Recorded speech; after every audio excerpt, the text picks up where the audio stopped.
اے بھیا کیوں ناک کٹوا رہے ہو؟ ابھی نہیں سنا انسان گھاٹے میں ہے اور پھر بول کے اور گھاٹے میں جا رہے ہو؟ ابھی تو میں صرف یہ دیکھنے کی کوشش کر رہا ہوں کہ آپ سننا کیا چاہتے ہو. بس ایک مرتبہ ٹریک بچ جائے پھر ٹرین کیسے چلانی ہے انشاءاللہ یہ بیمار چلا لے گا.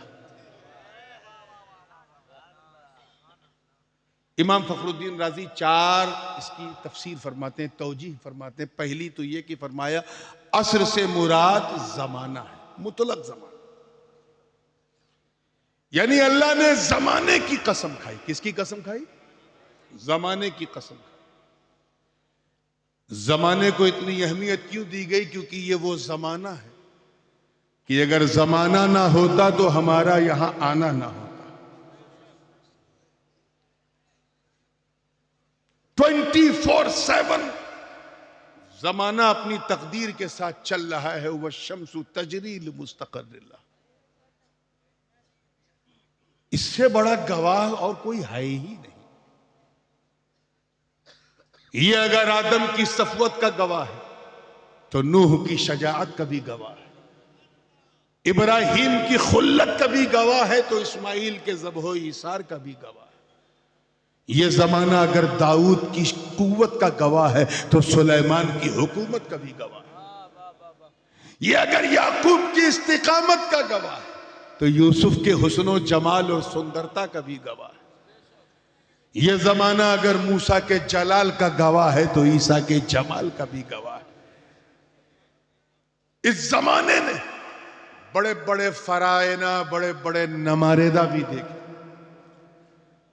ایسے ایسوں کو دیکھا جو اپنے آپ کو خدا سمجھتے تھے اور حالت ان کی یہ ہو گئی کہ ان کی داستہ بھی نہ رہی داستانوں میں. بڑے بڑے قارون کا گواہ ہے یہ زمانہ جنہیں اپنی دولت پہ ناز تھا. بڑے بڑے شداد کا یہ زمانہ گواہ ہے جنہیں اپنی قوت اور حمیت پہ ناز تھا. بڑے بڑے نمرودوں کا گواہ ہے جنہوں نے آتش نمرود بھڑکا کے سوچا تھا ہم جیت گئے. اللہ پاک زمانے کی قسم کھاتے یہ بتا رہا ہے کہ اے لوگوں، زمانہ جب سے شروع ہوا ہے تب سے یہ چل رہا ہے، قیامت تک چلتا رہے گا. اسی لیے تو زمانے کی قسم کھائی تاکہ لوگ سمجھ جائیں کہ فائدے میں وہی ہوگا جو اس زمانے کی قدر کرے. ایک معنی تو یہ ہے. بڑی تیزی سے میں بات کو ختم کر رہا ہوں کیونکہ مجھے بھی شبیر برکاتی کو سننا ہے اور میں چاہوں گا جہاں میری آواز تیز ہو جائے وہاں میں کنٹرول کر لوں. دوسری تفسیر امام فخر الدین رازی نے فرمائی کہ یہاں عصر سے مراد وقت عصر ہے. کیا ہے؟ زور سے بولو اور زور سے بولو. عصر کا وقت جانتے ہو کسے کہتے ہیں؟ احناف کے نزدیک جب ہر چیز کا سایہ عصری سے 2 گنا ہو جائے تو وقت عصر شروع ہو جاتا ہے. 12 ساڑھے 12 بجے تک آپ کے سائز کا ہے لیکن 4 بجے 4:30 بجے شام تک پہنچ کے اگر وہ ڈبل ہو جائے تو سمجھ جاؤ عصر کا وقت شروع ہو گیا. عصر کے وقت کی قسم کھائی اللہ نے. کیوں؟ کیونکہ یہ ڈھلان کا وقت ہے. کس چیز کا وقت ہے؟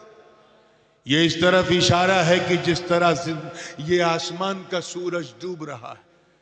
اے انسانوں، تمہارے جیون تمہاری سانسیں بھی بجھنے والی، بند ہونے والی. اللہ پاک نے اس لیے عصر کے وقت کی قسم کھائی تاکہ تم اپنی سانسوں کو اکھڑنے سے پہلے سنبھل جاؤ. تیسری توجیہ جو امام فخر الدین رازی نے فرمائی وہ ہے عصر سے مراد نماز عصر. زور سے بولو. کیا؟ یہ نماز عصر جو ہے نا، ان سے پوچھو جو دکان میں بیٹھتے ہیں کیسی ہے. شام کو 4:30 بجے بازار گرم ہے، ہاٹ بالکل ہاٹ ہے. ہاٹ بالکل ہاٹ ہے. آپ لوگ ہاٹ کہتے ہیں. ایک کے بعد ایک کسٹمر آ رہے ہیں. آپ کسی کو کچھ دے رہے، کسی کو کچھ دے رہے. دکاندار حیران ہے، پریشان ہے. اسے سانس لینے کی فرصت نہیں مل رہی. دکانداری چل رہی ہے. اسی بیچ مسجد سے کسی مؤذن نے آواز دی، حی علی الصلاۃ، حی علی الصلاۃ، چلو کامیابی کی طرف، آؤ فلاح کی طرف، آؤ نماز کی طرف۔ اب ذرا دیکھو یہ عصر کا وقت کتنا قیمتی ہے، ایک طرف کاروبار ہے اور ایک طرف قرب پروردگار ہے، ایک طرف دکان کی بساط ہے، دوسرے طرف مسجد میں صلاۃ ہے۔ اللہ پاک اس نماز عصر کی اہمیت کو دکھا کے فرما رہا ہے، قسم ہے مجھے نماز عصر کی جو اتنی قیمتی ہے کہ کاروباری بھی اسے ادا کرنے کے لیے حوصلہ پیدا کرتا ہے۔ اور چوتھی جو ہے، last but not the least, کیونکہ بالکل مجھے شارٹسٹ وے پاسبل سے گزرنا ہے، چوتھی تفسیر آپ نے فرمائی، عصر سے مراد ہر زمانہ نہیں بلکہ زمانے مصطفیٰ صلی اللہ علیہ وسلم، زمانے حبیب، وہ زمانہ کی اگر وہ زمانہ نہ ہوتا تو کوئی زمانہ نہ ہوتا، وہ زمانہ جس زمانے میں مصطفیٰ نے اپنے پاون پوتر چرنوں کو مکے کی دھرتی پہ رکھا، وہ خیر القرون زمانہ، بہترین زمانہ، لاجواب زمانہ، شاندار زمانہ، بے مثال زمانہ، فینومینل زمانہ، ارے وہ زمانہ جس پر آدم کی آدمیت کو بھی ناز، نوح کی شجاعت کو بھی ناز، ابراہیم کی خلت کو بھی ناز، اسماعیل کے ذبح و ایثار کو بھی ناز، داؤد کی قوت کو بھی ناز، سلیمان کی بادشاہت کو بھی ناز۔ تبھی جب ملائے اعلیٰ میں اس زمانے کی چرچا ہوئی اور رب نے فرمایا کہ اگر تمہارے زمانے میں میرا محبوب آ جائے تو لَتُؤْمِنُنَّ بِهِ وَلَتَنْصُرُنَّ، تو تم میرے محبوب پر ضرور ایمان لے آنا۔ مطلب صاف ہے کہ یہ زمانہ اتنا قیمتی ہے کہ جب تک یہ زمانہ نہ آئے تیری امتیں کہیں گی لا الہ الا اللہ، موسیٰ کلیم اللہ، لا الہ الا اللہ، ابراہیم خلیل اللہ، لا الہ الا اللہ، لا الہ الا اللہ، عیسیٰ روح اللہ، لا الہ الا اللہ، داؤد خلیفۃ اللہ۔ مگر تم اس زمانے کے تقدس کا خیال رکھتے ہوئے ہر وقت یہی کہنا کہ لا الہ الا اللہ محمد الرسول اللہ۔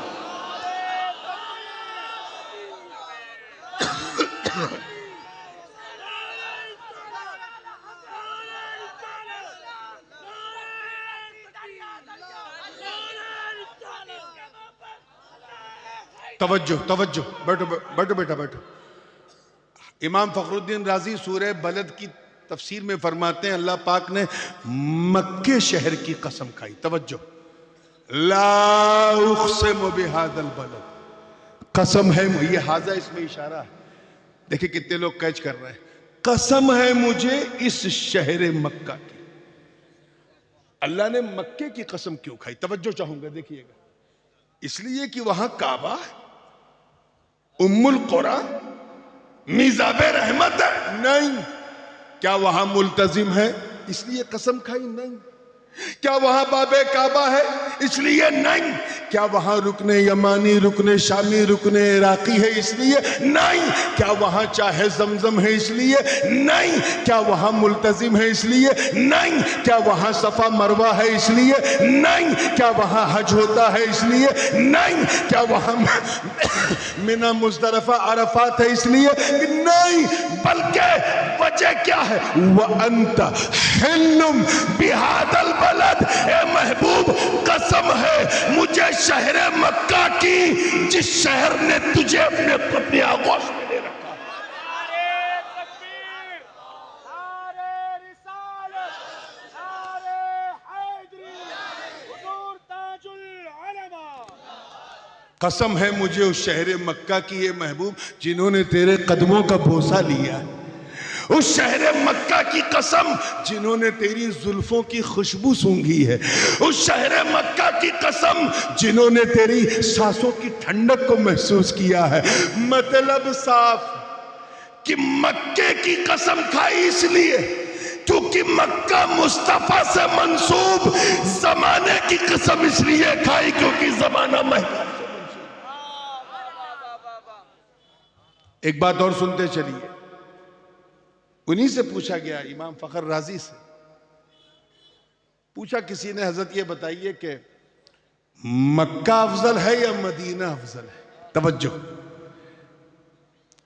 آپ نے تفسیر میں لکھا ہے کہ ایک محدثین کی ایک بہت بڑی جماعت ہے جنہوں نے لکھا ہے کہ مکہ افضل ہے، اور ان سے بڑی جماعت وہ ہے جنہوں نے لکھا ہے کہ مدینہ منورہ افضل ہے۔ کسی نے دونوں کو کہا یکساں ہے، مکے کو اس لیے کہا کیونکہ وہ مصطفیٰ کا دارالمیلاد ہے، مدینے کو اس لیے کہا کیونکہ وہ دارالارشاد ہے۔ دونوں نے اپنی توجیہ بیان کی، مگر حضرت شہاب الدین سہروردی نے کیا کہا؟ آئے ہائے، حضرت شہاب الدین سہروردی فرماتے ہیں کہ سن، توجہ چاہوں گا، دیکھیں کتنے لوگ کیچ کر رہے ہیں۔ فرمایا سن، مکہ اور مدینہ فی نفسی ہی ایک دوسرے سے نہ افضل ہے نہ مفضول۔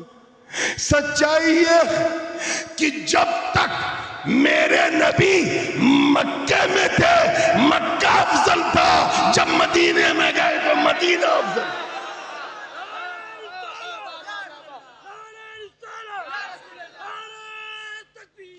یہ ہے قدم ناز مصطفیٰ کا فیض۔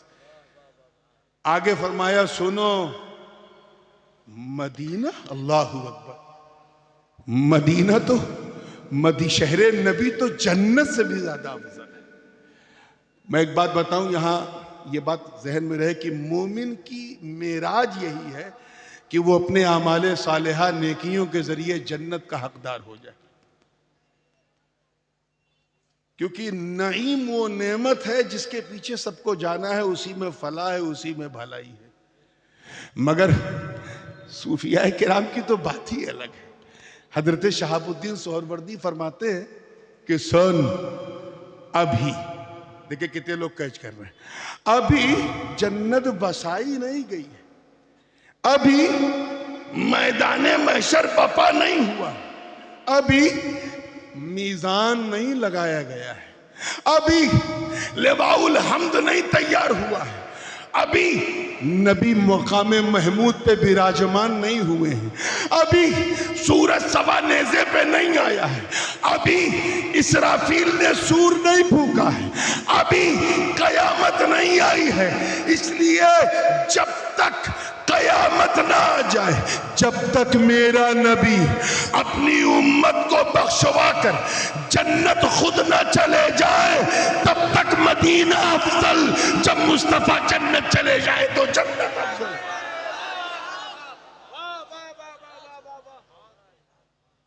یہ ہے نسبت پاک حبیب کا فیض۔ بات سمجھ میں آ رہی ہے نا؟ تو قسم ہے مجھے زمانے مصطفیٰ کی، وہ زمانہ جو سارے زمانوں سے افضل۔ دمشق کے بازار میں ایک مجذوب، ایک اللہ والے گزر رہے تھے، ایک دکان کو دیکھا، توجہ ہے؟ اچھا، جو بات میں ہلکے میں کہا کروں اس کو ہلکے میں نہ لیا کروں، کبھی کبھی میں زور کا جھٹکا بڑی دھیرے سے دیتا ہوں، وہ میرے لیے ریسٹ ہے، آپ کے لیے بیسٹ ہے، تو توجہ سے دیکھیے گا۔